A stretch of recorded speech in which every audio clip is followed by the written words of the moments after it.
What's going on, YouTubers? It's me once again, RKO2582, here to do my Raw Super Show review for May the 7th, 2012. Let's not waste any time and get this Raw review underway. Yeah, no surprise that Raw tonight got kicked off with John Laurinaitis, the Executive Vice President of Talent Relations and the GM of both Raw and SmackDown. People power, my freaking ass. Ugh. It's like, and he pretty much saying like, I'm not gonna allow anyone to disrespect my authority, whether it's Triple H or most important John Cena. And of course, he talked about John Cena and his matchup with him at Over the Limit, and then he's saying like, he's going to finish the job as Lesnar, punished Cena, and he said, I'm going to finish the job. And then here comes some beacon of hope. The WWE Champion, best in the world, CM Punk. And boy, he didn't waste any time on Johnny Ace. I mean, he was getting on him about, earlier when Johnny was showing his heyday back in Japan, saying he was the greatest wrestler. Well, in Japan you were, but here in the U.S. of A, you ain't shit. I know. Alright, but anyway, Punk, saying his usual stuff, his sarcastic stuff. He was all saying this people power PS. He's like, you know what? Let's show what people power is all about. He's like, I'm going to say, go start from the bottom up. He's like, you have no friends. You're butt-ass ugly, and you're stupid, and most important of all, you're still a giant toolbox. Punk, never cease to amaze me. And pretty much Johnny Ace was pissed out of his pants, and he's all saying like, I'm gonna, put you in a match with Lord Tensai later in the night. And, Punk's like, I ain't got no problem with that. And then, yep, and Punk, says his other stuff, and then he walks out, so. I enjoyed the beginning segment very much. Alright, the first match, or I shouldn't even call it a match after what we witnessed with this, but nonetheless, we had a rematch for the Intercontinental Championship between my boy, two-time Intercontinental Champion, Cody Rhodes, going up against the Big Show, and pretty much nothing too much happened in this match, like I said before. Show tossed Rhodes like in mirror, like he usually does, and Rhodes does a disaster kicker. I thought, but then Cody realized he can't beat Big Show, so Cody decides to take a walk and give some count out, and even though Big Show won by count out, still the title doesn't change hands under DQ or this count out. Therefore, Cody Rhodes is still your Intercontinental Champion, and it shows like, come on, Rhodes, come back out here. And who comes? Hosky, the executive administrator to freaking Johnny Ace. And she's like, apologize for making fun of Johnny Ace. And then Big Show grunts and say, I'm sorry. And for one, I can't blame him. Alright, we have a one-on-one matchup between my boy, one half of the tag team champions, boom, Kofi Kingston, against, here to show the world, Dolph Ziggler. So damn sick of being so damn sick. And pretty much Ziggler, got the sleeper headlock in the get-go, but Kofi fired up throughout the match, hit the boom drop, thought he was going to end this, and then Swagger gets involved. And after Kofi hits that epic SOS, I thought it was it, and sadly, Ziggler got through too. And then Swagger once again distracted the referee, and then Ziggler takes advantage, and he hits the zigzag, 1, 2, 3, your winner, Dolph Ziggler. So after this, does this mean that Ziggler and Swagger might go for the tag team titles for Kofi and R-Truth? We'll see. Next, we have our Michael Cole exclusive interview with John Cena. John Cena, via satellite. Cena was thanking, the very well wishes, all that stuff, typical Cena response. And then he said he's technically ready to compete for Over the Limit. He said his elbow getting drained twice a day or something like that. And then Cole, man, Cole gets on my nerves. And Cole once again kissing Johnny Ace's ass, like, I'm very impressed with Johnny Ace's work in Japan. He's like, are you scared, Cena? And I was just like seeing like, like he can't be scared. He's like, oh, I'm scared, alright. He said, I'm scared of what Johnny Ace is going to do to himself before what I could do to him and stuff. And he said, 13 days, Johnny Ace, no, ass is grass. So, and I can't wait for that. And I hope Cena does kick his ass. Like, even if you don't like Cena, you have to agree with me. You hate Johnny Ace more than you hate Cena. So once again, I hope John Cena kicks Johnny Ace's ass at Over the Limit. Alright, we have a Divas Tag Team match. And before the Divas Tag Team match starts, we had the former Divas Champ, Beth Phoenix, on commentary. Yeah, and still, selling the ankle injury. And you had Natalya and Maxine. Yes, Maxine from NXT, and she looked fine, like she always does. And going up against Kelly and our current Divas champion, Layla. Oh, she's so fine. English muffin, baby. Woo!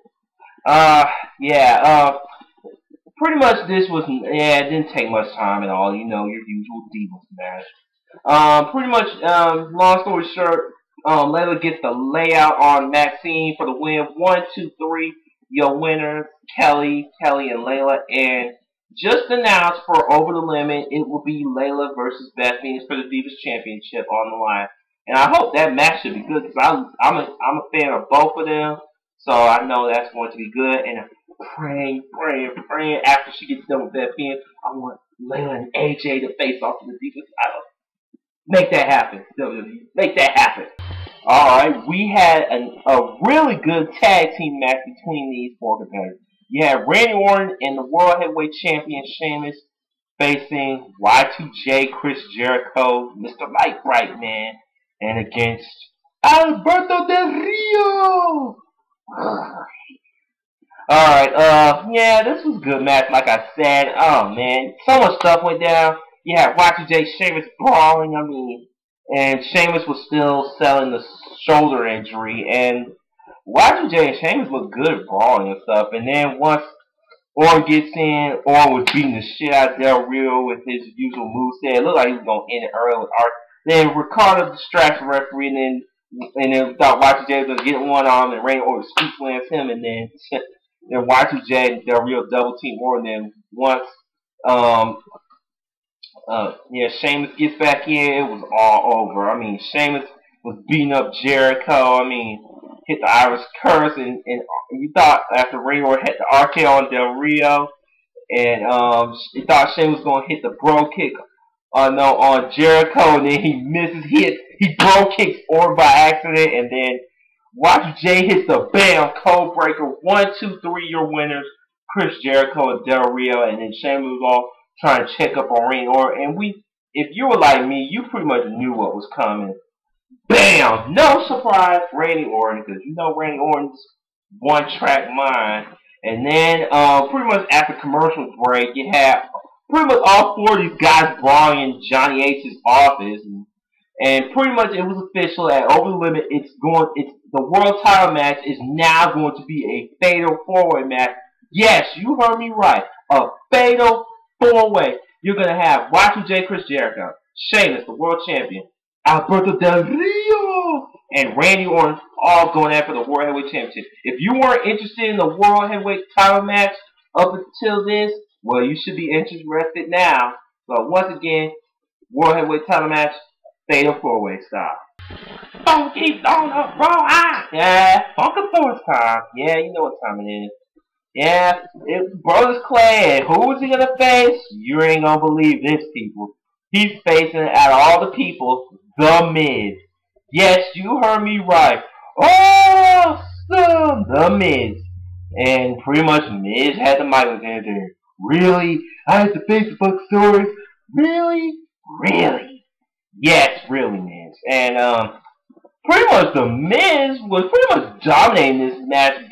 I find it hard to believe he's like the few people that actually get Brodus Clay and run for money. He's to keep Brodus Clay ground him till the end. I mean, my God, Miz was stomping a mud hole on him. I mean, he did his clothesline trademark, a double axe handle in that Miz DT he does, and once Clay hit the slide slam, it was all over. Hit the round headbutt and that she suplex and mirror, which was a good spot to hit the splash. 1, 2, 3, your winner once again, Bros Clay. Not surprising. And sad to see where Miz has gone downhill. Pretty much around this time a year ago, he was still in the main event, and he was the WWE champion. And look at him now. Shame. All right, this was my mark out moment of the night right here. You know, Brock Lesnar. You know, he's still to figure out what his punishment is going to be after the whole Triple H, you know, break his arm with that Kimura lock, and he sent one of his representatives to speak up for him, and you ain't gonna believe who came out. Paul Heyman. Oh my God, Paul Heyman. If you know Paul Heyman like me, back in the day, he made ECW what it was, and he was part of WWE television, you know, and he was the one who brought Brock up to WWE, sent him to the top, and he was his true mouthpiece. And and I was very disappointed with the crowd's reaction to this. It's like they didn't even know who he was. I'm like, these crowds nowadays are horrible. Makes me wish that the Miami crowd right now, you know. But that's for another time. Anyway, Paul Heyman gave a good promo. He talked about how WWE has changed in the last decade since him and Brock first came in. And I agree with that. And he's like, now WWE is all image conscious. Can't deny that's true. And as Lesnar's accolades, of course, you know, he was a 3-time WWE champion. I mean, NCAA champion. He was the undisputed UFC heavyweight champion of the world. And he said Lesnar's been booed and vilified since coming to WWE 8 years ago, day one.